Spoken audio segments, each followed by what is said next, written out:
সজীব ভাইয়ের গাড়িতে সাথে যতবার উঠছে সজীব ভাই বহুত ততবার সোজা কথা যাবে। আমি এক সময় সজীব ভাই গাড়িতে উঠতাম, পরে যখন আমি দেখি গাড়ির সাদা এই জায়গায় তো গাড়ি অন্যরকম, এই লাস্টের একটা বছর আমি সজীব ভাই গাড়িতে ওটা বন্ধ করেছি।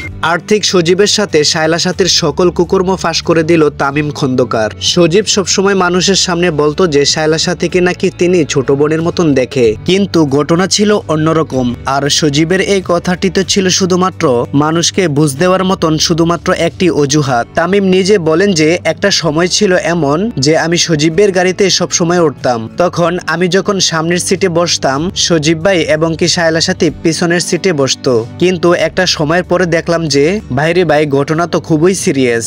আর আমি চলন্ত অবস্থায় গাড়ির ভিতরে শায়লা সাথী এবং কি আর্থিক সজীবের যেসব কাণ্ডকর্ম দেখেছি, তারপর থেকে আর কোনো সময় আমি সজীবের গাড়িতে উঠিনি। ইভেন শায়লা সাথী আর্থিক সজীবের গাড়িতে যতবার উঠেছে আমার মনে হয় যে সজীব ভাইয়ের ওয়াইফও তার গাড়িতে এতবার ওঠেনি। তো গাইস, তামিম খন্দকারকে যখন জিজ্ঞাসা করা হয়েছিল প্র্যাঙ্কিং টিমে সাথী আসলে কেমন মেয়ে, তখন সে কি উত্তর দিয়েছে আপনারা নিজের কানে শুনে নেন। সাথীর পার্সোনালিটি সোজা বাংলা ভাষায় বলি, আমি প্র্যাঙ্কিং এ থাকা অবস্থায় অনেকবার অনেক মানুষ হয়েছে সাথীর কোনো সময় একদম যদি থার্ড ক্লাস বস্তি লেভেলের কোনো মেন্টালিটি কোনো লোক তাকে প্র্যাঙ্কিং হয়ে যেতে।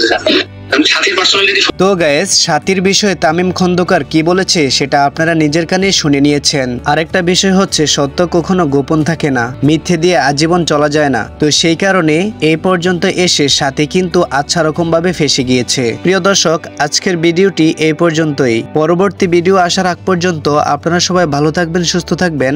আল্লাহ হাফেজ।